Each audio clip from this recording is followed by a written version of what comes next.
यो नमः हरि ओम। जयति हरिरचिन्त्यः सर्वदेवैकवन्द्यः परमगुरुरभीष्टावप्तिदः सज्जनानां निखिलगुणगणार्णो नित्यनिर्मुक्तदोषः सरसिजनयनोऽसौ श्रीपतिर्मानदो नः। अशेषवाग्जाड्यमलापहन्त्री नवं नवं स्पष्टसुवाक्प्रदायिनी ममेह जिह्वाग्रसुरङ्गनर्तकी भवप्रसन्ना वदने च मे श्रीः। व्याप्तिर्यस्य निजे निजेन महसा पक्षे सपक्षे स्थितिः व्यावृत्तिश्च विपक्षतोऽथ विषये शक्तिर्न वै बाधिते। नैवास्ति प्रतिपक्षयुक्तिरतुलं शुद्धं प्रमाणं समे भूयात् तत्त्वविनिर्णयाय भगवानन्दतीर्थो मुनिः। वाणिते करवाण्यम्ब चरणौ हृदि सर्वदा मद्वाक्यसरणिर्भूयात् श्रीमदाचार्यभावगा। नमोऽस्तु तात्विका देवाः विष्णुभक्तिपरायणाः धर्ममार्गे प्रेरयन्तु भवन्तः सर्व एव हि। यस्य वाक्कामधेनुर्नः कामितार्थान् प्रयच्छति सेवेतं जययोगीन्द्रं कामबाणच्छिदं सदा। अस्मद्गुरुसमारम्भां टीकाकृत्पादमध्यगां श्रीमदाचार्यपर्यन्तां वन्दे गुरुपरम्परां। पृथ्वीमण्डलमध्यस्थाः पूर्णबोधमतानुगाः वैष्णवा विष्णुहृदयाः तान् नमस्ये गुरून् मम। आपादमौलिपर्यन्तं गुरूणामाकृतिं स्मरेत् तेन विघ्नाः प्रणश्यन्ति सिद्ध्यन्ति च मनोरथाः। रघुप्रमतिसत्पुत्रं सत्प्रमोदबहुप्रियम् अजातशत्रुं तं वन्दे रघुप्रियगुरुं सदा। ಶ್ರೀಗುರುಭ್ಯೋ ನಮಃ ಹರಿ ಓಂ. ಒಂದು ವೇದವಾಕ್ಯ ಮನುಷ್ಯನಿಗೆ ಏನೇನು ಕರ್ತವ್ಯಗಳಿವೆ ಅಂತ ತಿಳಿಸ್ಲಿಕ್ಕೆ ಹೊರಡ್ತಾ ಇದೆ. ಅದರಲ್ಲಿ ನಾವು ಗೃಹಸ್ಥಾಶ್ರಮಿಗಳಾದವರು ಅಥವಾ ಒಟ್ಟಿನಲ್ಲಿ ಯಾರ್ಯಾರು ವೇದಾಧಿಕಾರ ಕರ್ಮಾಧಿಕಾರ ಉಳ್ಳವರಾಗಿದ್ದಾರೋ ಅವರೆಲ್ಲ ಮಾಡಬಹುದಾದ ಕರ್ಮಗಳು ಪಂಚಮಹಾಯಜ್ಞಗಳು ಅಂತ ಕರೆಸಿಕೊಳ್ಳುವಂಥದ್ದು. ಎಲ್ಲರೂ ಮಾಡಲೇಬೇಕು. ಕೆಲವರಿಗೆ ಅಧಿಕಾರ ಬಂದ ಮೇಲೆ ಮಾಡ್ತಾರೆ, ಕೆಲವರು ಪೂರ್ವದಲ್ಲಿ ಇರ್ತಾರೆ ಎನ್ನುವ ವಿಭಾಗವನ್ನು ಬಿಟ್ಟರೆ ಪಂಚಮಹಾಯಜ್ಞಗಳು. ಅದರಲ್ಲಿ ದೇವಯಜ್ಞ, ಪಿತೃಯಜ್ಞ, ಮನುಷ್ಯಯಜ್ಞ, ಋಷಿಯಜ್ಞ, ಭೂತಯಜ್ಞ ಅಂತ ತಿಳಿದುಕೊಂಡು 5 ಮಹಾಯಜ್ಞಗಳನ್ನು ತಿಳಿಸ್ತಾ ಇದ್ದಾರೆ. ದೇವಯಜ್ಞ ಅಂತನ್ನೋ ಶಬ್ದಕ್ಕೆ ಅದು ನಾವು ದೇವತೆಗಳು ನಮಗೆ ಮಾಡಿರುವಂತಹ ಉಪಕಾರಕ್ಕೆ ಪ್ರತಿಯಾಗಿ ಸ್ಮರಣೆ ಮಾಡುವ ಯಜ್ಞ ಭಾಗ. ಎಲ್ಲಿ ಮಾಡುವುದು ಯಜ್ಞ ಭಾಗ? ದೇವತೆಗಳು ನಮಗೆ ಉಪಕಾರ ಮಾಡಿದ್ದಾರೆ, ನಾವೇನ್ ಮಾಡ್ತೀವಿ? ದೇವತೆಗಳಿಗೆ ಅವರ ಸ್ಮರಣೆ ಹೇಗೆ ಮಾಡ್ತೀವಿ ಅಂದರೆ ಪ್ರತಿನಿತ್ಯದಲ್ಲೂ ಕೂಡ ವೈಶ್ವದೇವವನ್ನು ಮಾಡುವುದು ಒಂದು ರೀತಿಯ ಉಪಕಾರ ಸ್ಮರಣೆ. ವೈಶ್ವದೇವವನ್ನು ಮಾಡ್ಲಿಕ್ಕೆ ಹೇಳಿದ್ಯಾಕ? ಅನ್ನ ಶುದ್ಧವಾಗಬೇಕು. ಅನ್ನ ಶುದ್ಧ ಇದ್ರೆ ಮಾತ್ರ ಮನಸ್ಸು ಶುದ್ಧವಾಗ್ತದೆ. ಅಶುದ್ಧವಾದ ಮನಸ್ಸಿನಿಂದ ಯಾವ ಕರ್ಮಗಳನ್ನು ಮಾಡಿದರೂ ಕೂಡ ಆ ಕರ್ಮವು ಫಲವನ್ನು ನೀಡುವುದಿಲ್ಲ. ಆದ್ದರಿಂದ ಮನಸ್ಸು ಶುದ್ಧವಾಗಬೇಕು ಅಂದರೆ ವೈಶ್ವದೇವ ಮಾಡಲೇಬೇಕು. ಇನ್ನು ಋಷಿಯಜ್ಞ ಅದು ಅವರ ಋಣ, ಅವರನ್ನು ತೀರಿಸಬೇಕು ಅಂತಾದರೆ ಶಾಸ್ತ್ರಾಧ್ಯಯನವನ್ನು ಮಾಡಬೇಕು ಅಂತ ನಿಯಮ. ಇದೆಲ್ಲ ಆದ ಮೇಲೆ ಭೂತಯಜ್ಞ, ಮನುಷ್ಯಯಜ್ಞಗಳಿರಲಿ. ಪಿತೃಯಜ್ಞ ಅಂತ ಕರೀತಾ ಇದ್ದಾರೆ. ಇದು ಶ್ರಾದ್ದ, ಪ್ರತಿ ಸಂವತ್ಸರದಲ್ಲಿ ಮಾಡುವಂತಹ ಶ್ರಾದ್ದವನ್ನ ಪಿತೃಯಜ್ಞ ಅಂತ ಕರೆಯುವಂತಹ ಪ್ರಸಂಗ ಇದೆ. ಶ್ರಾದ್ದವನ್ನ ಯಜ್ಞ ಅಂತ ತಿಳಿದುಕೊಂಡು ಶಾಸ್ತ್ರದಲ್ಲಿ ಕರೆಯಲಾಗ್ತಾ ಇದೆ. ಅದು ಏನೋ ವರ್ಷಕ್ಕೊಂದು ಬಾರಿ ಮಾಡಬೇಕು, ಮಾಡಿ ಮುಗಿಸಿಬಿಟ್ರೆ ನಮ್ಮ ಕರ್ತವ್ಯ ಮುಗಿದು ಹೋಯಿತು ಅಂತ ಮಾತ್ರ ಭಾವಿಸಬಾರದು. ಶ್ರಾದ್ದ ಅಂತನ್ನುವ ಶಬ್ದವನ್ನು ಶಾಸ್ತ್ರವು ಹೇಳುವಾಗ ಪಿತೃಯಜ್ಞ ಅಂತನ್ನೋ ಶಬ್ದದಿಂದ ಕರೀತಾ ಇದೆ. ಸ್ವಲ್ಪ ನಾಳೆ ಇರುವ ಶ್ರಾದ್ದದ ಉದ್ದೇಶದಿಂದಾಗಿ ಇವತ್ತು ನಾವಿಲ್ಲಿ ಸೇರಿದ್ದೇವಾದ್ದರಿಂದ ಅದನ್ನು ಕುರಿತೇ, ಶ್ರಾದ್ದವನ್ನು ಕುರಿತೇ ಕೆಲವು ಮಾತುಗಳನ್ನು ಹೇಳಬೇಕು ಅಂತ ಪ್ರಯತ್ನ ಮಾಡ್ತಾ ಇದ್ದೇನೆ. ಮಹಾಭಾರತ, ಪದ್ಮಪುರಾಣ, ಸ್ಮೃತಿಗಳು ಇವುಗಳಲ್ಲಿ ಬಂದ ಎಲ್ಲ ವಾಕ್ಯಗಳು ಶ್ರಾದ್ದವನ್ನು ಎಷ್ಟು ಅಚ್ಚುಕಟ್ಟಾಗಿ ಮಾಡಬೇಕು, ಮಾಡುವಾಗ ಶ್ರಾದ್ದದಲ್ಲಿ ನಮಗೆ ಅನುಸಂಧಾನ ಏನಿರಬೇಕು ಅಂತ ತಿಳಿಸಿಕೊಡ್ತಾ ಇದೆ.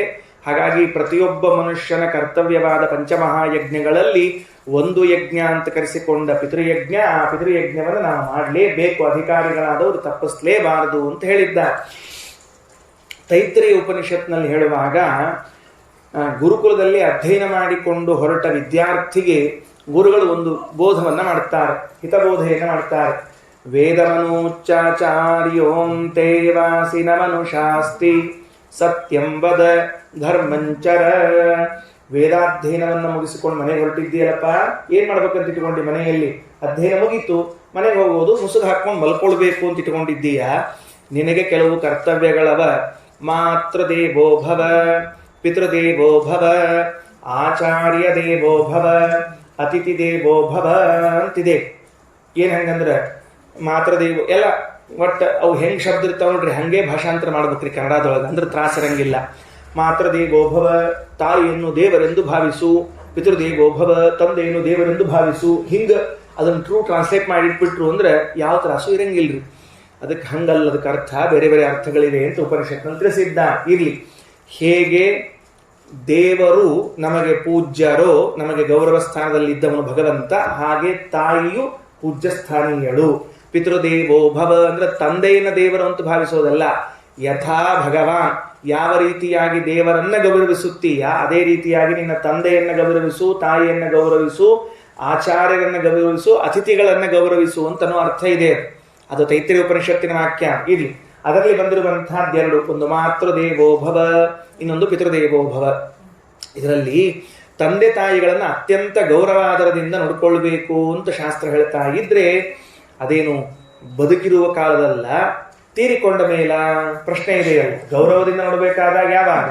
ನಮ್ಮಲ್ಲಿ ಒಂದು ಕನ್ನಡದ ಗಾದಿ ಮಾತದ, ಸತ್ಯಮ್ಮಿಗೆ ಸೇರ್ತುಪ್ಪ ಅಂತದ. ಸತ್ತ ಮೇಲೆ ಭಾರೀ ವೈಭವ ಮಾಡ್ತಿರ್ತಾರೆ. ಮೊದಲು ಇದ್ದಾಗ ಅವರ ಅಪ್ಪ ಅಮ್ಮನ ಬದುಕ್ಯಾರು ಸತ್ತಾರು ನೋಡ್ತಿರಂಗಿಲ್ಲ. ಸತ್ತ ಮೇಲೆ ಏನು ಶ್ರಾದ್ದ, ಏನು ವೈಭವ, ಏನು ಎಲ್ಲರ ಅವ್ರು ನೋಡೋದು. ಅದಕ್ಕೆ ಸರ್ವಾತ್ಮನ ಆ ಕೆಲಸವನ್ನು ಮಾಡಬಾರದು. ಮಹಾಭಾರತದಲ್ಲಿ ಧರ್ಮರಾಜನಿಗೆ ಯಕ್ಷ ಒಂದು ಪ್ರಶ್ನೆಯನ್ನು ಕೇಳ್ತಾ ಇದ್ದಾನೆ. ತುಂಬಾ ಅದ್ಭುತವಾದ ಪ್ರಶ್ನೆ ಇದೆ. ಕಿಂ ಸ್ವಿತ್ ಗುರುತರಂ ಭೂಮೇಹೆ ಕಿಂ ಸಿದ್ ಉಚ್ಚತರಂ ಚ ಖಾತ್ ಅಂತ ಪ್ರಶ್ನೆ ಕೇಳ್ತಾನೆ. ಯಮದೇವರು ಇದು ಯಕ್ಷನೇ ಯಮದೇವರಿಗೆ ಕೇಳುವಂತಹ ಪ್ರಶ್ನೆ ಏನು ಗೊತ್ತೇನು? ಅತ್ಯಂತ ಭಾರವಾದ ವಸ್ತು ಯಾವುದು ಜಗತ್ತಿನಲ್ಲಿ? ಭಾರೀ ಭಾರವಾದ. ಕಿಂ ಸಿತ್ ಗುರುತರಂ ಭೂಮೇಹೆ. ಈ ಭಾರ ಅಂತ ಅಂದ್ಕೊಳ್ಳಿ ಯಾರಿಂದ ಅಂತ ಪ್ರಶ್ನೆ ಬರ್ತಾ ಇಲ್ಲ. ಭೂಮಿಗಿಂತಲೂ ಭಾರವಾದ ವಸ್ತು ಯಾವುದು ಅಂತ ಒಂದು ಪ್ರಶ್ನೆ. ಆಕಾಶಕ್ಕಿಂತಲೂ ಎತ್ತರವಾದ ವಸ್ತು ಯಾವುದು ಅಂತ ಮತ್ತೊಂದು ಪ್ರಶ್ನೆ. ಎರಡು ಪ್ರಶ್ನೆ ಇದೆ. ಆಕಾಶಕ್ಕಿಂತ, ಯಾಕಂದ್ರೆ ಆಕಾಶನೇ ಬಹಳ ಎತ್ತರ. ಆಕಾಶಕ್ಕಿಂತಲೂ ಎತ್ತರವಾದ ವಸ್ತು ಯಾವುದು, ಭೂಮಿಗಿಂತಲೂ ಭಾರವಾದ ವಸ್ತು ಯಾವುದು ಅಂತ ಕ್ಷಣ ಕೂಡ ವಿಚಾರ ಮಾಡದೆ ಧರ್ಮರಾಜ ಉತ್ತರ ಕೊಡ್ತಾನೆ. ಮಾತಾ ಗುರುತರ ಭೂಮೇಹೆ, ಭೂಮಿಗಿಂತಲೂ ಅತ್ಯಂತ ಭಾರವಾದ ವಸ್ತು ತಾಯಿ. ಅಷ್ಟು ಗೌರವ ಕೊಡ್ಬೇಕು. ಮಾತಾ ಗುರುತರ ಭೂಮೇಹೆ ಅಲ್ರಿ. ಮತ್ತ ತಾಯಿನ ಅಷ್ಟು ದೊಡ್ಡ ವ್ಯಕ್ತಿತ್ವ ಹೇಳ್ಬಿಟ್ರಿ. ಅಪ್ಪೇನ್ ಮತ್ತ ಅಂದ್ರ ಖಾತ್ ಪಿತೋಚ್ಚ ತರಸ್ತಥ, ಆಕಾಶಕ್ಕಿಂತಲೂ ಎತ್ತರದ ವ್ಯಕ್ತಿತ್ವ ಯಾರೆಲ್ಲಾದರೂ ಇರುವುದಾದ್ರೆ ತಂದೆಯಲ್ಲಿರುವಂತಹದ್ದು ಅಂತ ಉತ್ತರವನ್ನು ಕೊಡ್ತಾ ಇದ್ದ. ನಮ್ಮ ಮಹಾಭಾರತ ನಮ್ಮ ಸಂಸ್ಕೃತಿಯನ್ನು, ನಮ್ಮ ಪರಂಪರೆಯನ್ನು ಎಷ್ಟು ಚಂದ ಬಿಂಬಿಸ್ತದೆ ನೋಡಿ. ಇದನ್ನ ನೀವು ಈಗ ಕೇಳಿದ್ರಿ, ನಿಮಗೊಂದು ಶಬ್ದದ ಅರ್ಥ ಆಯ್ತು ಅಷ್ಟೇ, ಹೊರತಾಗಿ ಪೂರ್ಣ ಅರ್ಥ ಆಗಿಲ್ಲ ಅಂತ ನಾನು ಅನ್ಕೊಂಡಿದ್ದೀನಿ. ತಪ್ಪಿರಬಹುದು, ನನ್ನ ಅಭಿಪ್ರಾಯ ಆಗಿದೆ ಅಷ್ಟೇ. ಏನು ಅಂದ್ರೆ, ಪ್ರಶ್ನೆ ಮಾಡುವರು ಯಾರು, ಉತ್ತರ ಕೊಡುವರು ಯಾರು ಅಂತ ಒಂಚೂರು ವಿಚಾರಿಸ್ಬೇಕು ನಾವಾಗ. ಪ್ರಶ್ನೆ ಮಾಡುವರು ಯಮದೇವರೇ, ಉತ್ತರ ಕೊಡುವರು ಯಮದೇವರೇ, ಬೇರೆ ಯಾರಲ್ಲ. ಪ್ರಶ್ನೆ ಕೇಳುವಾಗ ಯಮದೇವರು ಈ ಕಡೆಗೆ ಯಕ್ಷನಾಗಿ ನಿಂತ್ಕೊಂಡು ಭೂಮಿಗಿಂತ ಭಾರವಾದ ವಸ್ತು ಯಾವುದು ಅಂತ ಇಲ್ಲಿ ಕೇಳ್ತಾರೆ. ಅಲ್ಲಿ ನಿಂತ್ಕೊಂಡು ತಾಯಿ ಭೂಮಿಗಿಂತ ಭಾರವಾದ ವಸ್ತು ಅಂತ, ಇಲ್ಲಿ ನಿಂತ್ಕೊಂಡು ಆಕಾಶಕ್ಕಿಂತ ಎತ್ತರವಾದ ವಸ್ತು ಯಾವುದು ಅಂತಾರೆ. ಆ ಕಡೆಗೆ ನಿಂತ್ಕೊಂಡು ತಂದೆ ಆಕಾಶಕ್ಕಿಂತ ಎತ್ತರವಾದ ವಸ್ತು ಅಂತಾರೆ. ಏಕಾಂಕಿ ನಾಟಕ ಅಂತ ಬರ್ತಿತ್ತು ಹಿಂದಕ್ಕೆಲ್ಲ. ಏಕಪಾತ್ರಾಭಿನಯ ಅಂತ ಕರೀತಾರೆ ಅದಕ್ಕೆ. ಏಕಪಾತ್ರಾಭಿನಯ ಅಂದ್ರೆ ಒಬ್ಬನೇ ಹಲವು ಪಾತ್ರಗಳನ್ನು ಅಭಿನಯಿಸುವುದು ಅಂತ. ಅದರ ಅರ್ಥ ಏನು ಅಂದ್ರೆ, ಮಹಾಭಾರತದಲ್ಲಿ ವೇದವ್ಯಾಸ ದೇವರು ಸೂಕ್ಷ್ಮವಾಗಿ ತಿಳಿಸ್ತಾರೆ. ನಿನಗೆ ಅನೇಕ ಪ್ರಶ್ನೆಗಳು ಬರಬಹುದು, ಪ್ರಶ್ನೆಗಳಿಗೆ ಉತ್ತರವು ನಿನ್ನಲ್ಲಿಯೇ ಇದೆ, ಇನ್ನೆಲ್ಲೋ ಹುಡುಕ್ಲಿಕ್ಕೆ ಹೋಗಬೇಡ ಅಂತ ತಿಳಿಸಿಕೊಡ್ತಾರೆ. ಪ್ರಶ್ನೆ ಯಾರಿಗೆ ಬಂದಿದೆ? ಯಮದೇವರಿಗೆ ಬಂದಿದೆ. ಉತ್ತರ ಯಾರು ಕೊಡ್ಲಿಕ್ಕೆ? ಯಮದೇವರಿಗೆ ಉತ್ತರ ಕೊಡ್ಲಿಕ್ಕೆ. ಹಂಗಾರೆ ನೀ ಏನ್ ಪ್ರಶ್ನೆ ಮಾಡ್ಕೊಂಡಿಯಲ್ಲ, ಯಾವ ಸ್ಥಳದಿಂದ ಪ್ರಶ್ನೆಗಳು ಹುಟ್ಟುತ್ತಾ ಇದೆಯೋ ಉತ್ತರವೂ ಅದೇ ಸ್ಥಳದಿಂದ ಹುಟ್ಟುತ್ತದೆ. ಸ್ವಲ್ಪ ಪ್ರಯತ್ನ ಮಾಡ್ಬೇಕಷ್ಟ. ನಾವೇನ್ ಮಾಡ್ತೀವಿ, ಪ್ರಶ್ನೆ ಬಂದ ಕೂಡಲೇ ಯಾ ಆಚಾರ ಸಿಗ್ತಾರೆ, ಯಾ ಅನಾಚಾರ ಸಿಗ್ತಾರೆ, ಯಾ ಮತ್ತೊಬ್ಬ ಮಹಾಚಾರ ಸಿಗ್ತಾರೆ ಅಂತ ತಿಳ್ಕೊಂಡು ಹೋಗ್ಬಿಟ್ಟಿರ್ತೀವಿ. ಹೌದು, ಹೋಗ್ಬಾರ್ದು ಅಂತಲ್ಲ, ನಮ್ಮ ಕೈ ಮೀರಿದಾಗ ಅವಶ್ಯವಾಗಿ ಹೋಗ್ಬೇಕು. ಬುದ್ಧಿ ಕೊಟ್ಟಾನ ದೇವರು, ಧಿಯಃ ಯಹ ನಹ ಪ್ರಚೋದಯಾತ್, ಹೌದೋ ಅಲ್ಲೋ ಅಂದಮೇಲೆ ನಾವೇ ಪ್ರಶ್ನೆಯನ್ನು ಮಾಡಿಕೊಂಡಾಗ ನಾವೇ ಉತ್ತರವನ್ನು ಹುಡುಕ್ತಾ ಇದ್ರೆ ಬಹಳ ಒಳ್ಳೆಯದು ಅಂತ ಇದರಿಂದ ನನಗೆ ಅಭಿಪ್ರಾಯ ತಿಳಿದು ಬರ್ತದೆ. ಮಾತೃ ದೇವೋ ಭವ ಪಿತೃದೇವೋ ಭವ ಅಂತನ್ನುವಂತಹ ತೈತ್ರೇಯ ಉಪನಿಷತ್ತಿನಲ್ಲಿ ತಂದೆ ತಾಯಿಗಳನ್ನ ದೇವರಿಗೆ ಹೇಗೆ ಗೌರವಿಸುತ್ತೇವೋ ಹಾಗೆ ತಂದೆ ತಾಯಿಗಳಿಗೂ ಗೌರವಿಸಬೇಕು ಅಂತ ಹೇಳ್ತಾ ಇದ್ರೆ, ಮಹಾಭಾರತವು ಯಕ್ಷ ಪ್ರಶ್ನೆಯಲ್ಲಿ ಹೇಳ್ತಾ ಇರುವಾಗ ಭೂಮಿಗಿಂತಲೂ ಅತ್ಯಂತ ಭಾರದಲ್ಲಿರುವಂಥವಳು ತಾಯಿ, ಆಕಾಶಕ್ಕಿಂತಲೂ ಎತ್ತರದಲ್ಲಿರುವಂಥವನು ತಂದೆ ಅಂತ ಹೇಳ್ತಾ ಇದ್ದ. ಇದರ ಮೇಲೆ ಒಂದು ಸುಮ್ಮನೆ ಪ್ರಶ್ನೆ ಮಾಡಿಕೊಳ್ಳು, ಯಾಕೆ ಈ ಪರಿಯಿಂದ ಶಾಸ್ತ್ರ ತಂದೆ ತಾಯಿಗಳಿಗೆ ಗೌರವಿಸು ಅಂತ ನಮಗೆ ಹೇಳ್ತಾ ಇದೆ? ಏನು ಅವಶ್ಯಕತೆ ಇಲ್ಲ. ನಾವು ಅವ್ರನ್ನ ಉಪೇಕ್ಷೆ ಮಾಡುವಾಗ ಅಪೇಕ್ಷೆ ಇಟ್ಕೊಂಡಿರ್ತೀವಿ. ನಮಗವ್ರ ಉಪೇಕ್ಷೆಯಲ್ಲಿ ಅಪೇಕ್ಷೆ ಇದ್ದಾಗ ಗೌರವದಲ್ಲಿ ನೀವು ಆಸಕ್ತಿಯನ್ನು ಯಾಕೆ ಕೊಡಿಸ್ತೀರಿ ಅಂತ ಕೇಳ್ತಾ ಇದ್ರೆ ಒಂದೇ ಒಂದು ಮಾತು, ಇದೇನೋ ಹಾಡ್ತಿರ್ತಿರಲ್ಲ ನೀವು, ಸಾಧನ ಶರೀರವಿದು ಸಾಧಾರಣವಲ್ಲ. ಹೌದಲ್ವಾ? ಈ ಶರೀರ ದಾಸರ ಏನ್ ತಿಳಿಸ್ಕೊಟ್ರೆ ನಮಗೆ, ಈ ಶರೀರ ಏನ್ ಬಂದದ್ದು? ಇದು ಸಾಧನ ಶರೀರ. ಯಾವ ಶರೀರದಿಂದ ನಾನು ಭಗವಂತನ ಪ್ರೀತಿಗೆ ಪಾತ್ರನಾಗಬಹುದೋ, ಯಾವ ಶರೀರದಿಂದ ಲೋಕದಲ್ಲಿ ನೂರಾರು ಜನರ ಗೌರವಕ್ಕೆ ಪಾತ್ರನಾಗಬಹುದೋ, ಯಾವ ಶರೀರದಿಂದ ನಾನು ಲೌಕಿಕ ಸುಖಗಳನ್ನು ಪಡೆಯಬಹುದೋ ಅಂಥ ಶರೀರವನ್ನ ಕೊಟ್ಟವರು ತಂದೆ ತಾಯಿಗಳಾದದ್ದರಿಂದ ಈ ದೇಹಕ್ಕೆ ಕಾರಣೀಭೂತರಾದವರು ಅನ್ನುವುದನ್ನ ಮರೆಯದೇ ಗೌರವಿಸಬೇಕು. ಇದಕ್ಕೆ ಈ ಶರೀರ ಬಂದದಂತ ತಿಳ್ಕೊಂಡು ಇಷ್ಟು ಹರಡ್ಲಿಕ್ಕತ್ತಿಲ್ಲ ನಾನು. ನನ್ನ ಹಾರಾಟ ಹೋರಾಟ ಎಲ್ಲ ಎದರಿಂದ ಬಂದದ್ದು? ಈ ಶರೀರ ಬಂದದಂತ ತಿಳ್ಕೊಂಡು. ಹಾಗಾದ್ರೆ ಈ ಶರೀರ ಬಂದದ್ದು ಯಾರಿಂದ? ತಂದೆ ತಾಯಿಗಳಿಂದ. ಅಂದ ಮೇಲೆ ದೇವರಂತಾನ, ನಿನಗ ಆ ಶರೀರ ಕೊಟ್ಟವರನ್ನ ಮರ್ತಿಗಿರ್ತಿ ಎಲ್ಲರ ಅಂತ.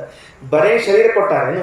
ಹಂಗ ಬರೀ ಉದ್ದಕ್ಕೆ ಶರೀರ ಕೊಟ್ಟಿದ್ರೆ ಇಷ್ಟೊತ್ತಿಗೆ ಏನೋ ಆಗಿ ಹೋಗ್ತಿತ್ತು. ಅಲ್ಲ, ವಂಶವಾಹಿನಿ ಜೀನ್ಸ್ ಇರ್ತದಲ್ಲ. ನನ್ನ ತಂದೆಯ ಪ್ರಾಮಾಣಿಕತೆ, ನಮ್ಮಮ್ಮನ ಅಚ್ಚುಕಟ್ಟು, ನನ್ನ ತಂದೆಯ ನಿಷ್ಕಳಂಕವಾದ ಚರಿತ್ರ, ನಮ್ಮಮ್ಮನ ಕಂಠ, ಇವೆಲ್ಲವೂ ಕೂಡ ವಂಶವಾಹಿನಿಯಾಗಿ ಹರಿದು ನಮ್ಮ ದೇಹಕ್ಕೆ ಬಂದಿರೋದಿಲ್ವ? ಬಂದದಕ್ತಾನೆ ನಾನು ಕುತ್ಕೊಂಡು ರಾಗಾಲಾಪವನ್ನು ಮಾಡ್ತಾ ಇರೋದು, ಬಂದದಕ್ತಾನೆ ನಾವೆಲ್ಲ ಇವತ್ತು ಜೀವನದಲ್ಲಿ ಕ್ಷೇಮದಿಂದ ಬದುಕಿರೋದು. ಅಂತೂ ತಂದೆಗೆ ತಕ್ಕ ಮಗ ಹುಟ್ಟಿದೆಯಪ್ಪ ಅಂತ ಅನಿಸ್ಕೊಳ್ಬೇಕಾದ್ರೆ ಅಪ್ಪನಲ್ಲಿದ್ದ ಪ್ರಾಮಾಣಿಕ ಮಗನಲ್ಲಿ ಬರದೇ ಇದ್ರೆ ಇವನೇನ್ ಮಾಡ್ತಿದ್ದ? ಅಪ್ಪನಲ್ಲಿದ್ದ ಮೇಧಾವಿ ಜಾಣತನ ಮಗನಿಗೆ ಬರದೇ ಇದ್ರೆ ಇವನೇನ್ ಬುದ್ಧಿವಂತನಾಗ್ತಾ ಇದ್ದ? ಅಪವಾದವನ್ನು ಇಟ್ಟುಕೊಳ್ಬೇಡ್ರಿ. ರೆಡ್ ಲೈಟ್ ಬಿದ್ದಾಗ ಆಂಬ್ಯುಲೆನ್ಸ್ ಹೋಗ್ತಾ ಅಂತಿಕೊಂಡು ನಾವು ಹೋದ್ರೆ ನಾವು ಆಂಬ್ಯುಲೆನ್ಸ್ನಾಗ ಹೋಗ್ಬೇಕಾಗ್ತದ. ಅದಕ್ಕೆ ಆ ದೃಷ್ಟಾಂತ ಇಟ್ಕೋಬಾರ್ದು, ಅದು ಅಪವಾದ. ಎಲ್ಲೋ ಕೆಲವು ದಡ್ಡು ಹುಟ್ಟಿರ್ತಾವ, ಕೆಲವು ಎಪ್ಪತ್ತು ಹುಟ್ಟಿರ್ತಾವ, ಆದ್ರೆ ಎಲ್ಲ ಕಡೆಗೆ ವಿಚಾರ ಮಾಡಿ ನೋಡಿದ್ರೆ ಜೀನ್ಸ್. ಹಾಗಾದ್ರೆ ಆ ವಂಶವಾಹಿನಿಯನ್ನ ಒಂದು ಪರಂಪರೆಯಿಂದ, ಒಂದು ತಲೆಮಾರಿನಿಂದ ಇನ್ನೊಂದು ತಲೆಮಾರಿಗೆ ತಂದು ಕೊಟ್ಟ ಜವಾಬ್ದಾರಿ ತಂದೆ ತಾಯಿಗಳಿಗೆ. ಆ ತಂದೆ ತಾಯಿಗಳು ನಮಗೆ ಇಂತಹ ಅದ್ಭುತವಾದ ಶರೀರವನ್ನ ಕೊಟ್ಟು, ಬೃಹದಾರಣ್ಯಕ ಉಪನಿಷತ್ನಲ್ಲಿ ಒಂದು ಮಾತು ಹೇಳ್ತಾರೆ, ಬಹಳ ಅದ್ಭುತವಾದದ್ದು. ತಂದೆ ಬಹಳ ಬುದ್ಧಿವಂತನಂತೆ, ತನಗೆ ಸಾಧನೆ ಮಾಡಿಕೊಳ್ಬೇಕು ಅಂತ ಅನಿಸಿದಷ್ಟು ದಿವಸ ಸಾಧನೆ ಮಾಡಿಕೊಳ್ತಾನಂತೆ. ಶರೀರ ಜೀರ್ಣವಾಗ್ತದಲ್ಲ, ಆದ ಕೂಡಲೇ ತಾನು ಹೊರಡ್ತಾನೆ. ಹೊರಡುವಾಗ ತನ್ನ ಮಗನಿಗೆ ಕರೆದು ಹೇಳ್ತಾನಂತೆ, ತ್ವಂ ಬ್ರಹ್ಮ ತ್ವಂ ಯಜ್ಞ ತ್ವಂ ಲೋಕಃ, ನಾನು ಹೊರಡ್ತಾ ಇದ್ದೀನಿ, ನನ್ನ ಸಾಧನೆ ಉಳಿದಿದೆಯಲ್ಲ ಅದನ್ನು ನೀನು ಮಾಡು ಅಂತ ಹೇಳಿ ಹೊರಟು ಬಿಡ್ತಾನಂತೆ. ನೀನೇ ಎಲ್ಲ ವೇದಾಧ್ಯಯನ ಮಾಡಬೇಕಾದವನು, ನೀನೇ ಯಜ್ಞವನ್ನು ಮಾಡಬೇಕಾದವನು, ನೀನೇ ಎಲ್ಲ ಲೋಕಗಳಿಗೆ ನನ್ನನ್ನು ಕಳಿಸಬೇಕಾದವನು ಅಂತ. ಅಂದ್ರೆ ನಾವೇನು ಬದುಕಿದ್ದೇವೆ, ತಂದೆ ತಾಯಿಗಳು ಹೋದ ಮೇಲೆ ಉತ್ತರ ಕಾಲದಲ್ಲಿ ಬದುಕಿದ್ದೀವಲ್ಲ, ತಂದೆ ತಾಯಿಗಳ ಸಾಧನೆಯನ್ನ ಕಂಟಿನ್ಯೂ ಮಾಡ್ತಾ ಇದ್ದೀವಿ ಹೊರತಾಗಿ ನಾವೇನ್ ನಮ್ಮದು ಮಾಡ್ತಾ ಇಲ್ಲ. ನಮ್ಮದು ಮಾಡ್ಕೋತೀವಿ ಅನ್ನೋ ಅರ್ಥ ಇದೆ ಆಂಶಿಕವಾಗಿ, ಆದರೆ ತಂದೆ ತಾಯಿಗಳ ಸಾಧನೆಯನ್ನು ಮಾಡ್ತಾ ಇದ್ದೀವಿ ಎನ್ನುವುದು ಬೃಹದಾರಣ್ಯಕದ ಮಾತು. ಈಗ ನೀವು ಸಂಧ್ಯಾವಂದನೆ ಮಾಡ್ತಾ ಇದ್ರೆ, ನೀವು ದೇವರ ಪೂಜೆ ಮಾಡ್ತಾ ಇದ್ರೆ, ನಾನು ಪಾಠ ಹೇಳ್ತಾ ಇದ್ರೆ, ನಮ್ಮ ಅಪ್ಪನ ಸಾಧನೆಯಲ್ಲಿ ಉಳಿದ ಅಂಶ ಇತ್ತಲ್ಲ ಅದನ್ನು ಮಾಡಿಸ್ತಾ ಇದ್ದ. ಅದಕ್ಕೆ ಆತ್ಮ ವೈ ಪುತ್ರ ನಾಮಾಸಿ ಅಂತ ಶ್ರುತಿ ಹೊರಟದ್ದು.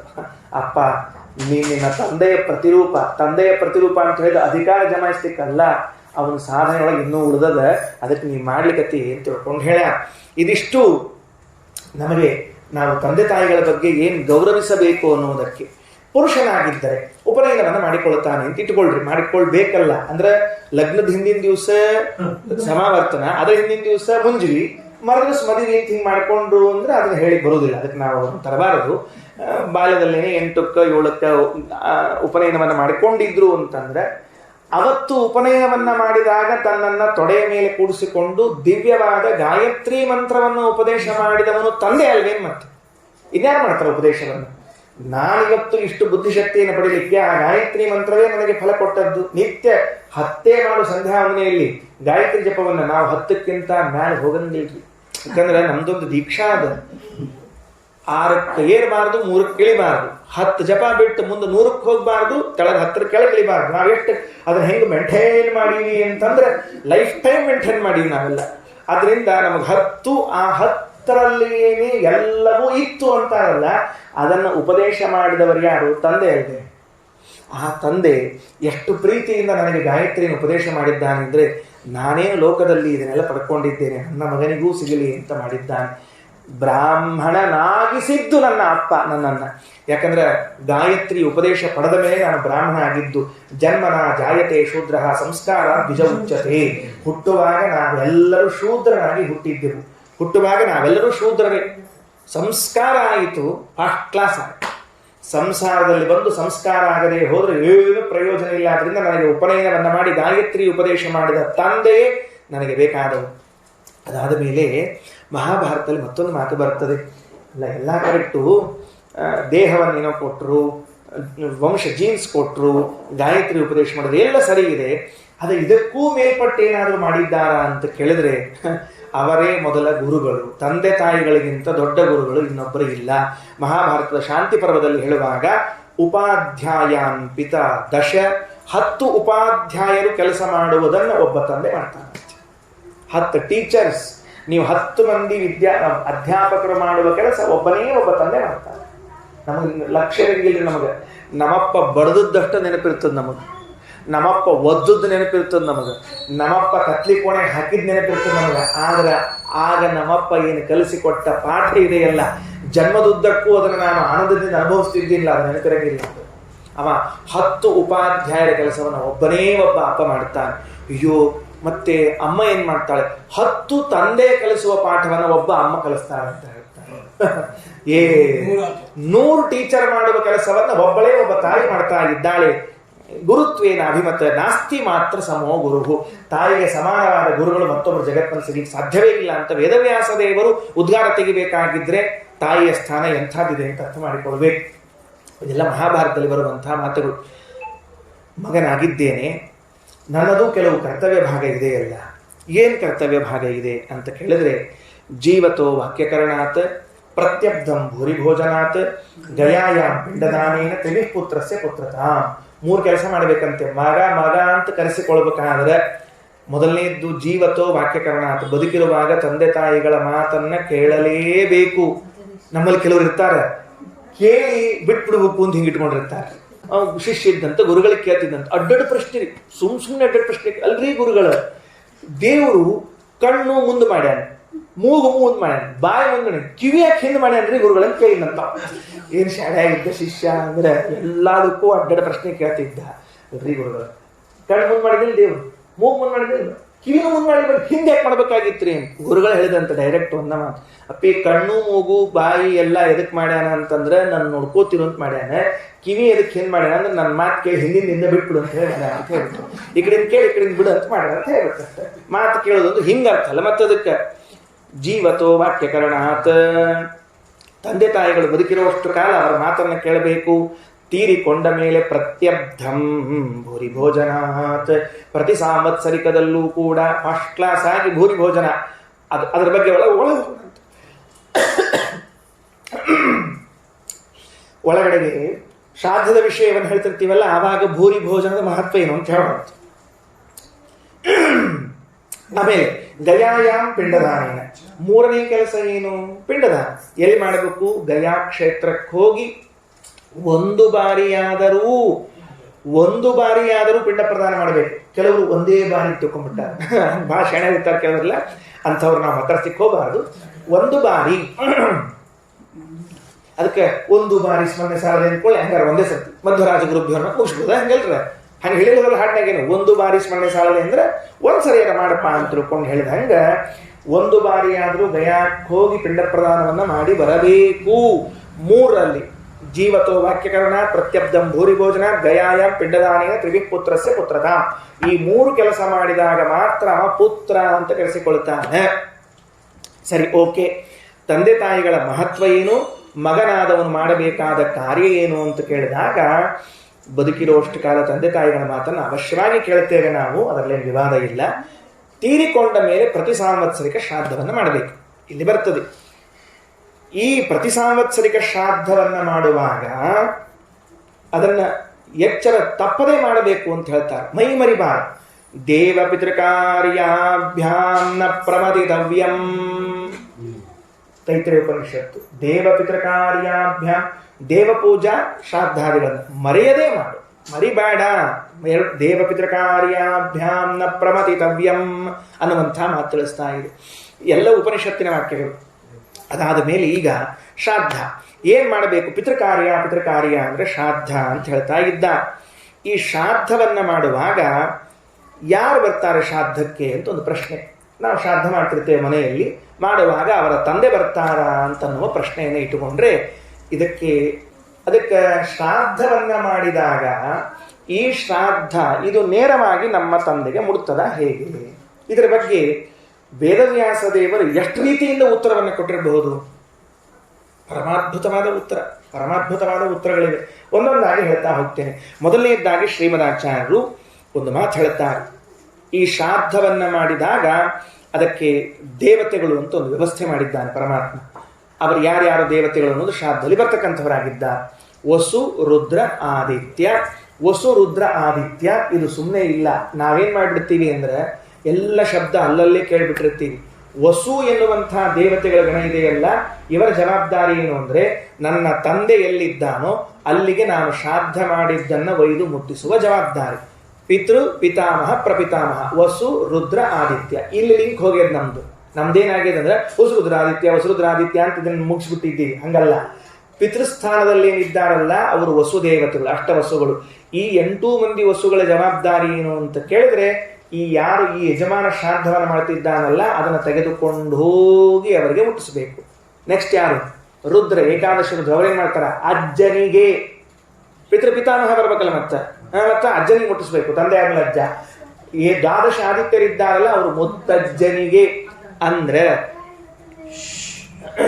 ಅಂದರೆ ಈಗ ಯಜಮಾನನಾದವನು ಮಾಡುವ ಶ್ರಾದ್ದವು 3 ತಲೆಮಾರಿನವರೆಗೆ ಮುಟ್ಟುತ್ತದೆ.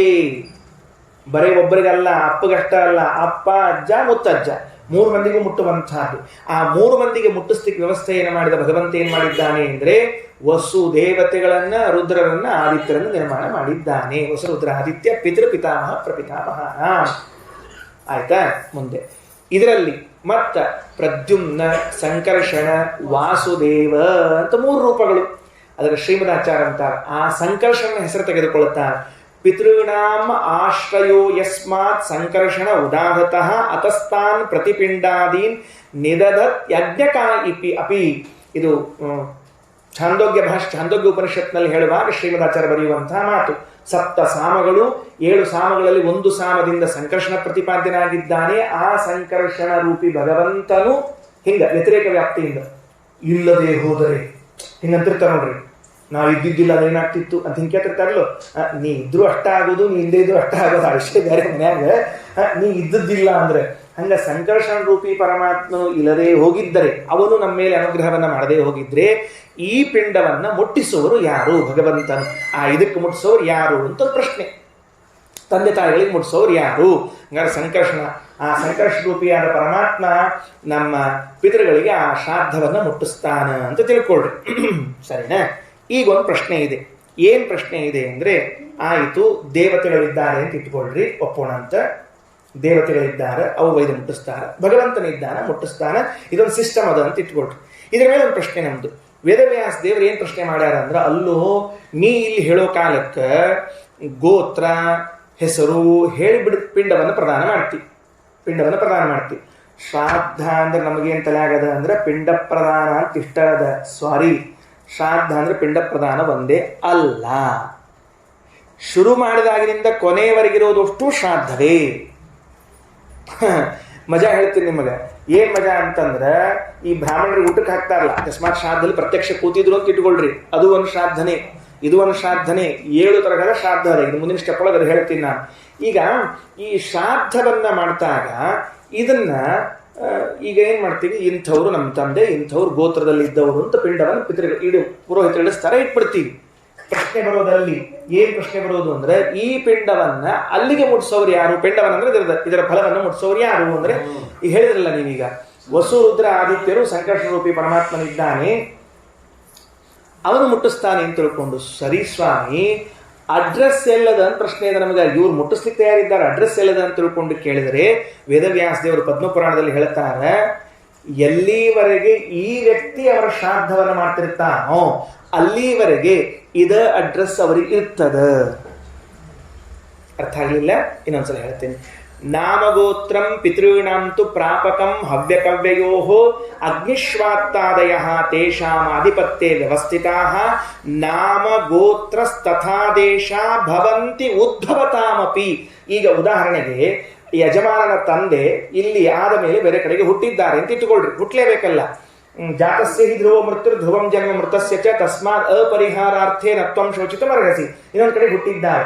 ಹುಟ್ಟಿದಾಗ ಅಲ್ಲಿ ಅವ್ರಿಗೆ ಇನ್ನೊಂದೇನೋ ನಾಮಕರಣ ಆಗಿಬಿಟ್ಟದ, ಅಲ್ಲಿನೇನೋ ಆಗಿಬಿಟ್ಟದ. ಆದ್ರೆ ಈಗ ಇನ್ನೂ ಮಗ ಬದುಕಿದ್ದಾನೆ ಇಲ್ಲಾದ್ರಿಂದ ಎಲ್ಲಿಯವರೆಗೆ ಅವನ ತಂದೆ ಹೆಸರಿನಲ್ಲಿ ಶ್ರಾದ್ದ ಮಾಡ್ತಿರ್ತಾನೋ ಆ ಅಡ್ರೆಸ್ಸಿಗೆ ಅವನಿಗೆ ಹೋಗಿ ಮುಟ್ತಾನೆ ಇರ್ತದದು. ಯಾಕಂದ್ರೆ ಅಲ್ಲಿಯೂ ಇವನಿಗೆ ಇದೇ ಗೋತ್ರ ಇದೇ ಹೆಸರು ಒಂದಂಶದಲ್ಲಿ ಇದ್ದೇ ಇರ್ತದ.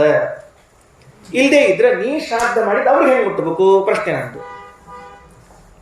ಯಾವಾಗ ನೋಡ್ರಿ, ಒಂದು ಉದಾಹರಣೆ ಹೇಳ್ತೀನಿ. ಈಗ ಪಿತೃ ಪಿತಾಮಹ ಪ್ರಪಿತಾಮಹ, ನೀವೀಗ ನಿಮ್ಮ ತಂದೆ ಶ್ರಾದ್ದ ಮಾಡ್ತಿದ್ದೀರಿ, ಅವ್ರ ತಂದೆಯರು ಅವ್ರ ತಂದೆ ಮಾಡ್ತಾ ಇದ್ದೀರಿ. ಒಂದು ತಲೆಮಾರು ಕೆಳಗೆ ಸರಿತು ಅಂತ ಇಟ್ಕೊಳ್ರಿ. ಒಂದು ತಲೆಮಾರು ಕೆಳಗೆ ಸರಿತು ಅಂದ್ರೆ ಆಮೇಲೆ ಪೋಸ್ಟ್ ಹೋಯ್ತು, ಅಲ್ಲಿಗೆ ನಮ್ಮ ನಾಮಗೋತ್ರಗಳೇನಿದ್ವಲ್ಲ ಅವ ಕಳ್ಚಿಕೊಂಡ, ಅವನಿಗಿಲ್ಲ ಇನ್ನು ಮುಂದಿಲ್ಲ, ಅವನಿಗೆ ಖಲಾಸ್. ನೆಕ್ಸ್ಟ್ ಬಂತು, ಅದಕ್ಕೆ ಅಜ್ಜ ಇದ್ನಲ್ಲ ಅವನಿಗೂ ಈ ನಾಮಗೋತ್ರಗಳಿಗೂ ಸಂಬಂಧ ಹೊರಟು ಹೋಯ್ತು, ಖಲಾಸ್. ಇಷ್ಟು ದಿವಸ ಅಪ್ಪ ಏನಿದ್ನಲ್ಲ ಅವನಿಗೆ ನಾಮಗೋತ್ರಗಳಿದ್ವು. ನನ್ನ ಮೊಮ್ಮಗ ಮುಂದೆ ಮಾಡ್ಲಿಕ್ಕೆ ಶುರು ಮಾಡಿದ ಅಂದ್ರೆ ಅಥವಾ ಮರಿಮಗ ಮಾಡ್ಲಿಕ್ಕೆ ಶುರು ಮಾಡಿದ್ರೆ ಇಲ್ಲಿ ಅಡ್ರೆಸ್ ಹೋಯ್ತು. ಹಂಗಾರೆ ಈ 3 ತಲೆಮಾರುಗಳಿರೋ ತನಕನೂ ಆ ಹೆಸರು ಆ ಗೋತ್ರಗಳು ಅವರಿಗೆ ಇದ್ದೇ ಇರ್ತದೆ ಅಂತ ಪದ್ಮಪುರಾಣದಲ್ಲಿ ವೇದವ್ಯಾಸರು ಹೇಳಿದ್ದಾರೆ. ನಾಮಗೋತ್ರಂ ಪಿತೃಗಣಾಂತು ಪ್ರಾಪಕಂ ಹವ್ಯಕವ್ಯಯೋ ಅಗ್ನಿಶ್ವಾತ್ತಾದಯಸ್ತೇಷಾಂ ಆಧಿಪತ್ಯೆ ವ್ಯವಸ್ಥಿತಾಃ ನಾಮಗೋತ್ರಸ್ತಥಾ ದೇಶಾಃ ಭವಂತಿ ಉದ್ಭವತಾಮಪಿ. ಅವರು ಹುಟ್ಟಿಕೊಂಡ್ರೂ ಒಂದು ಅಂಶದಿಂದ ಆ ಹೆಸರು ಇದ್ದೇ ಇರ್ತದೆ ಅಂತ ವೇದವ್ಯಾಸ ದೇವರು ಆ ಮಾತನ್ನು ಹೇಳಿದ್ದಾರೆ. ಅಷ್ಟೇ ಅಲ್ಲ, ಈ ಶ್ರಾದ್ದವನ್ನು ಮಾಡುವಾಗ ಮಂತ್ರಗಳು, ಆ ಮಂತ್ರಗಳು ಪರಮಾದ್ಭುತವಾದ ಮಂತ್ರಗಳು, ಏನು ಗೊತ್ತಿಲ್ಲ, ಸುಮ್ಮನೆ ಅವರೇನೋ ಪುರೋಹಿತರ ಮಂತ್ರ ಹೇಳ್ತಿರ್ತಾರೆ, ನಾವು ಆ ಮಂತ್ರವನ್ನು ಹೇಳಿ ಇಟ್ಟು ಬಿಡ್ತೇವೆ. ವೈಯಕ್ತಿಕವಾಗಿ ಯಾರನ್ನೂ ಪ್ರಶಂಸೆ ಮಾಡ್ತಿಲ್ಲ, ಎಲ್ಲರಿಗೂ ವಿಷಯ ತಿಳಿಲಿ ಅನ್ನೋ ಉದ್ದೇಶದಿಂದ ಹೇಳ್ತಾ ಇದ್ದೀನಿ. ಪವಿತ್ರ ಹಾಕ್ಕೊಳ್ರಿ ಅಂತಂತಾರೆ, ಕೊಟ್ಬಿಡ್ತೀವಿ. ಪವಿತ್ರಂತೆ ವಿತತಂ ಬ್ರಹ್ಮಣಸ್ಪತೆ ಪ್ರಭುರ್ಗಾತ್ರಾಣಿ ಪರಿಗೇಶು ವಿಶ್ವತಾಗ ಅತತ್ತತನೋ ನತದಾಮೋ ಅಶ್ವತೆ ಶತಾಸ ಇದ್ವಹಂ ತತ್ಸಮಾಶತ ಅಂತ ಮಂತ್ರ ಇದೆ. ಪವಿತ್ರಂ ಧೃತ್ವ ಪುರೋಹಿತರು ಹೇಳಿದ್ರೆ ಹಾಕೊಂಡ್ಬಿಟ್ಟ. ಆ ಮಂತ್ರ ಯಾಕೆ ಬಂತಪ್ಪ ಇಲ್ಲಿ ಹೇಳಾರ್ರಿ? ಮಂತ್ರ ಎಲ್ಲದ ಅಂತ ಗೊತ್ತಿಲ್ಲ, ಹೇಳಿದ್ದೇ ಹೇಳಿದ್ದು. ಇದು ಬರುವುದು 9ನೇ ಮಂಡಲದಲ್ಲಿ ಬರುವಂತಹ ಮಂತ್ರ, ಇದು ಪೌಮಾನ ಮಂಡಲದಲ್ಲಿ ಬರುವಂತಹ ಮಂತ್ರ. ಅಲ್ಲಿ ಬರುವಾಗ ಈ ಮಂತ್ರ ಎಷ್ಟು ಅದ್ಭುತವಾಗಿ ಮಾತು ಹೇಳ್ತದೆ ಅಂದರೆ, ಯಾವಾಗಲೂ ಕೂಡ ನಾವು ಪವಿತ್ರ ಆಗುವುದು ಯಾರಿಂದ? ಪವಿತ್ರಂ ತೇ ವಿತತಂ ಬ್ರಹ್ಮಣಸ್ಪತೆ ಪ್ರಭುರ್ಗಾತ್ರಾಣಿ ಪರಿಯೇಷ ವಿಶ್ವತಾಗ. ಹೇ ಬ್ರಹ್ಮಣಸ್ಪತೆ, ಎಲೆ ಭಗವಂತನೇ. ಬ್ರಹ್ಮಣಸ್ಪತಿ ಅಂದ್ರೆ ಭಗವಂತ ಯಾಕಾದ ಅಂತ ಪ್ರಶ್ನೆ ಬರಬೇಕು. ಬ್ರಹ್ಮ ಅಂದ್ರೆ ವೇದ, ಬ್ರಹ್ಮಣಸ್ಪತೆ ವೇದ ಪ್ರತಿಪಾದ್ಯನಾದ ಭಗವಂತನೇ. ತೇ ಗಾತ್ರಾಣಿ, ನಿನ್ನ ದೇಹ ಇದೆಯಲ್ಲ, ನಿನ್ನ ಅವತಾರಗಳು, ನಿನ್ನ ರೂಪಗಳಿದೆಯಲ್ಲ, ಅವು ವಿಶ್ವತಃ ಎಲ್ಲ ಕಡೆಗೆ ವ್ಯಾಪಿಸಿಕೊಂಡಿರುವಂತಹದ್ದಾಗಿದೆ. ಅಷ್ಟ ಅಲ್ಲ, ಪವಿತ್ರಂ ಅತ್ಯಂತ ಪವಿತ್ರವಾದದ್ದು. ಪವಿತ್ರಂ ತೇ ವಿತತಂ ವ್ಯಾಪ್ತಂ ಪ್ರಭು. ಪವಿತ್ರಂ ತೇ ವಿತತಂ ಬ್ರಹ್ಮಣಸ್ಪತೆ ಪ್ರಭು ಗಾತ್ರಾಣಿ, ನಿನ್ನ ರೂಪಗಳಿವೆಯಲ್ಲ, ಪರಿಯೇಷ ವಿಶ್ವತಃ ಎಲ್ಲರಲ್ಲಿ ಸೇರಿಕೊಂಡದ್ದಾಗಿದೆ. ಯಾಕೆ ಎಲ್ಲಾ ಕಡೆ ನೀನು ರೂಪ ಸೇರಿಕೊಂಡ ಸ್ವಾಮಿ? ನನ್ನಲ್ಲಿ ಒಂದು ರೂಪದ ಭಗವಂತನದ್ದು, ನಿಮ್ಮಲ್ಲದ. ಯಾಕೆ ಎಲ್ಲರಲ್ಲಿ ಭಗವಂತ ಒಂದೊಂದು ರೀತಿಯಿಂದ ಸೇರಬೇಕಾಗ್ಯದ? ಒಂದು ವೇಳೆ ಭಗವಂತ ನಮ್ಮಲ್ಲಿ ಪ್ರವೇಶ ಮಾಡದೆ ಹೋದ್ರೆ ಅತಪ್ತ ತನೂಹು, ಆ ದೇಹ ಅಪವಿತ್ರವಾಗ್ತದ. ಆಗ ನತತ ಆಮಹ ಅಶ್ನುತೆ, ಆಮಹ ಅಪಕ್ವವಾದ ಅಪವಿತ್ರವಾದ ದೇಹವೂ ಯಾವುದೇ ಒಂದು ಶುಭ ಕಾರ್ಯಕ್ಕೆ, ಯಜ್ಞ ಕಾರ್ಯಕ್ಕೆ ಉಪಯೋಗ ಬೀಳುವುದಿಲ್ಲ. ಯಾವಾಗ ಭಗವಂತ ನಮ್ಮಲ್ಲಿ ಪ್ರವೇಶ ಮಾಡ್ತಾನೋ, ಅವನ ಸನ್ನಿಧಾನ ಇದೆ ಅಂತ ನಾವು ಸ್ಮರಣೆ ಮಾಡ್ತೀವೋ, ಶ್ರುತಾಸ ಇದ್ವಹಂ ತತ್ಸಮಾಶತ್, ಆ ಭಗವಂತ ಒಳಗೆ ಪ್ರವೇಶ ಮಾಡಿದಾಗಲೇ ಈ ದೇಹಕ್ಕೆ ಕಾರ್ಯವನ್ನ ಮಾಡಲಿಕ್ಕೆ ಅಧಿಕಾರ ಬರ್ತದ ಅಂತ ಈ ಮಂತ್ರದಿಂದ ಭಗವತ್ ಸ್ಮರಣೆಯನ್ನ ಮಾಡಿ ನಮಗಲ್ಲಿ ಭಗವಂತ ಪ್ರತ್ಯಕ್ಷ ಕಾಣಿಸುವುದಿಲ್ಲವಾದ್ದರಿಂದ ದರ್ಭೆಯನ್ನು ಎತ್ತಿಕೊಂಡು ಕೈಯಲ್ಲಿ ಹಾಕಿಕೊಂಡು ಮುಂದೆ ಶ್ರಾದ್ದ ಕರ್ಮವನ್ನು ಪ್ರಾರಂಭ ಮಾಡ್ತೇವೆ. ಇದು ಆ ಮಂತ್ರದ ಅರ್ಥ. ಪವಿತ್ರಂ ತೇ ವಿತತಂ ಬ್ರಹ್ಮಣಸ್ಪತೆ ಪ್ರಭುರ್ಗಾತ್ರಾಣಿ ಪರ್ಯೇಷು ವಿಶ್ವತಃ ಅತಪ್ತ ತನೂರ್ನ ತದಾಮೋ ಅಶ್ನುತೆ ಶತಾಸ ಇದ್ವಹಂ ತತ್ಸಮಾಶತ ಅನ್ನುವ ಮಂತ್ರ. ಹೀಗೆ ಆ ಮಂತ್ರದ ಪ್ರಭಾವದಿಂದಾಗಿ ಇವರು ಕೊಟ್ಟ ಪಿಂಡಗಳು, ಇವರು ಮಾಡಿದ ಶ್ರಾದ್ದವು ಆ ನಾಮಗೋತ್ರವುಳ್ಳಂಥವರ ಎಲ್ಲರ ಕಡೆಗೆ ಹೋಗುವಂತಹದ್ದಾಗಿದೆ ಅನ್ನುವ ಒಂದು ಮಾತು. ಇದಾದ ಮೇಲೆ ಈಗ ಒಂದು ಶ್ರಾದ್ದ ಅಂದ್ರೆ ಏನು, ಯಾವುದನ್ನು ಇಲ್ಲಿಗೆ ಇನ್ನೂ ಶ್ರಾದ್ದಕ್ಕೆ ಬಂದಿಲ್ಲ, ಈಗ ಶುರುವಾಗಿ ಶ್ರಾದ್ದ ಅಂದ್ರೆ ಏನು ಅಂತ ತಿಳ್ಕೊಂಡು, ಶ್ರಾದ್ದದಲ್ಲಿ 7 ಭಾಗ ಅಂತ ಇಟ್ಕೊಳ್ಬೇಕು. ಶ್ರಾದ್ದದಲ್ಲಿ ಏನು ಭಾಗ? 7 ಭಾಗ. ಎಷ್ಟಿರ್ತದೆ ಅಂದ್ರೆ ಅಗ್ನೌ ಕರ್ಣೇನ ದೇವಸ್ಥಾ ಸ್ವರ್ಗಸ್ಥ ವಿಪ್ರಭೋಜನೆ 2, ಯಮಸ್ತಾ ಪಿಂಡದಾನೇನ ನರಕೆ ವಿಕಿರೇಣತು ಉಚ್ಚಿಷ್ಟೇನ ಚ ಪೈಶಾಚಾಃ ಅಸುರಾ ಭೂರಿಭೋಜನಾತ್ ದಕ್ಷಿಣೇನ ಮನುಷ್ಯಾದ್ಧಾಃ ಶ್ರಾದ್ಧೇ ಸಪ್ತ ವಿಧೀಯತೆ. ಇದೊಂದು ಸ್ವಲ್ಪ ಅರ್ಥ ಮಾಡಿಕೊಳ್ಳ್ರಿ. ನಾನು ಈ ಮಾತು ಹೇಳಲೇಬೇಕು, ಹೇಳದೆ ಇರ್ಲಿಕ್ಕೆ ಸಾಧ್ಯವೇ ಇಲ್ಲ, ಹೇಳ್ತೀನಿ. ಮೃತನಾದ ತಂದೆ ಇದ್ದಾರಲ್ಲ, ಯಜಮಾನನ ಅಪ್ಪ ಇದ್ದಾರಲ್ಲ, ಅವರು ಎಲ್ಲೆಲ್ಲಿ ಹುಟ್ಟಿರಬಹುದು ಚಾನ್ಸಸ್ ಇದೆ ಅಂತಂದ್ರೆ, ಒಂದು ವೇಳೆ ನನ್ನ ತಂದೆ ಯಾವುದೋ ಒಬ್ಬ ದೇವತೆಯಾಗಿದ್ದ ಅಂತ ಇಟ್ಕೊಳ್ರಿ, ಇರಬಹುದು, ಹೇಳಿಕ್ ಬರೋದಿಲ್ಲ. ನಮಗೆ ಹೆಂಗೆ ಗೊತ್ತಿರ್ತದೆ ದೇವತೆಯಾಗಿದ್ದಾರೋ ಮನುಷ್ಯರಾಗಿದ್ರೆ ಗೊತ್ತಿಲ್ಲ. ಅವ ದೇವತೆಯಾಗಿದ್ದಾನೆ ಅಂತ ಆದರೆ ಶ್ರಾದ್ದ ಮಾಡಿದಾಗ ಆ ದೇವತೆಯಾದ ನನ್ನ ತಂದೆಗೆ ಮುಟ್ಟಬೇಕಲ್ಲ ಶ್ರಾದ್ದ. ಹೆಂಗ್ ಮುಟ್ತದ ಪ್ರಶ್ನೆ ಅರ್ಥ ಆಗ್ತಾ ಇದೆಯಾ ವಿಷಯ? ಅಗ್ನೌ ಕರ್ಣೇನ ದೇವಸ್ಥಾ, ಇದು ಒಂದು ಶ್ರಾದ್ದ. ಅಲ್ಲಿ ಸ್ವಧಾ ಪಿತೃಮತೆ ಕವ್ಯವಾಹನ ಇದನ್ನ ಮಮ ವಿಪ್ರವು ಪಾಣಹೋಮ ಮಾಡ್ತಿರಲ್ಲ, ಇದು ಒಂದು ಶ್ರಾದ್ದ ಆಗೋಯ್ತು. ಯಾಕಂದ್ರೆ ಇನ್ ಕೇಸ್ ನಮ್ಮಪ್ಪ ದೇವತೆಯಾಗಿದ್ದು ಸ್ವರ್ಗದಲ್ಲಿ ಇದ್ರೆ ಅವನಿಗೆ ಮುಟ್ಲಿಕ್ಕೆ ಇದು ಆಹುತಿ. ಪಿಂಡ ಸಂಬಂಧ ಇಲ್ಲ, ಅದು ಪಿಂಡ ನೆಕ್ಸ್ಟ್. ಈ ಪಿಂಡ ಪ್ರದಾನ ಒಂದೇ ಶ್ರಾದ್ದ ಅಲ್ಲ. ಅಗ್ನೌ ಕರ್ಣೇನ 7 ಇಡೀ 7 ಅಷ್ಟು ಶ್ರಾದ್ದಲ್ಲಿ ಮಾಡ್ತಿರ್ತೀವಿ ನಾವು. 7 ಭಾಗ ಶ್ರಾದ್ದಲ್ಲಿ. ಯಾಕಂದ್ರೆ ನಮ್ಮ ಅಪ್ಪ ಸತ್ 7 ಕಡೆ ಹುಟ್ಲಿಕ್ಕೆ ಅವಕಾಶ ಅದ. ಅದಕ್ಕೆ ಇಷ್ಟ ವಿಷಯ. ದೇವಸ್ಥ, ಸ್ವರ್ಗಸ್ಥ. ಅಗ್ನೌ ಕರ್ಣೇನ ದೇವಸ್ಥಾ. ಒಂದು ವೇಳೆ ನಮ್ಮಪ್ಪ ದೇವತೆಯಾಗಿದ್ರೆ ನಾ ಶ್ರಾದ್ದವನ್ನು ಮಾಡಿದ್ರೆ ಅಲ್ಲಿ ಮುಡುತ್ತಾರೆ, ಅವಶ್ಯ ಹೋಗಬಹುದು. 2ನೇದ್ದು ಸ್ವರ್ಗಸ್ಥಾಹ ವಿಪ್ರಭೋಜನೆ, ಬ್ರಾಹ್ಮಣರಿಗೆ ಭೋಜನ ಮಾಡಿಸಿದ್ರೆ, ಈಗ ಬ್ರಾಹ್ಮಣರು ಕೂತಿರ್ತಾರಲ್ಲ, ಊಟಕ್ಕೆ ಹಾಕ್ತಾರಲ್ಲ, ಆ ಇದಲ್ಲ ಭೂರಿ ಭೋಜನ ಅಲ್ಲ, ದರ್ಭಿ ಬ್ರಾಹ್ಮಣರು. ಆ ದರ್ಭಿ ಬ್ರಾಹ್ಮಣರು ಮಾಡಿದ್ರೆ ಅಕಸ್ಮಾತ್ ನನ್ನ ತಂದೆ ಸತ್ತು ಸ್ವರ್ಗದಾಗಿದ್ರೆ ದೇವತಾ ಅಲ್ಲ, ಸ್ವರ್ಗಕ್ಕೆ ಹೋಗ್ಯಾನ, ಅವನಿಗೆ ಮುಟ್ತದ ಹೋಗಿ. ದೇವತೆಯೇ ಆಗಿದ್ದ ಅಂದ್ರೆ ವಿಪ್ರಪಾಣದಲ್ಲಿ ದೇವತೆಗೆ ಮುಟ್ತದೆ. ಆ ದರ್ಭೆ ಬ್ರಾಹ್ಮಣರಿಗೆ ಊಟಕ್ಕೆ ಹಾಕಿದ್ರೆ ಅವನು ಸ್ವರ್ಗದಲ್ಲಿ ಹೋಗಿರ್ತದೆ. ಉದಾಹರಣೆ ಪಾತ್ರ ಸ್ಥಾಪನಂ ಇದಂತೆ ಪಾತ್ರಂ ಸನ ವಿತ್ತವಿಂದಪಿ ಭಾಸೋಭ ವೇನಾಸ ಶತಕೃತೋ ಅಂತ ಹೇಳ್ತೀರಾ, ಅದರ ಮೇಲೆ ಒಂದು ಕೈ ಇಟ್ಟು ಮಂತ್ರ ಅಂತೀರಾ. ಏನ್ ಮಂತ್ರ ಅಂತೀರಿ ನಿಮ್ಗೆ ಕ್ವಶನ್ ಮಾಡ್ತೀನಿ ನಾನು ಇವಾಗ.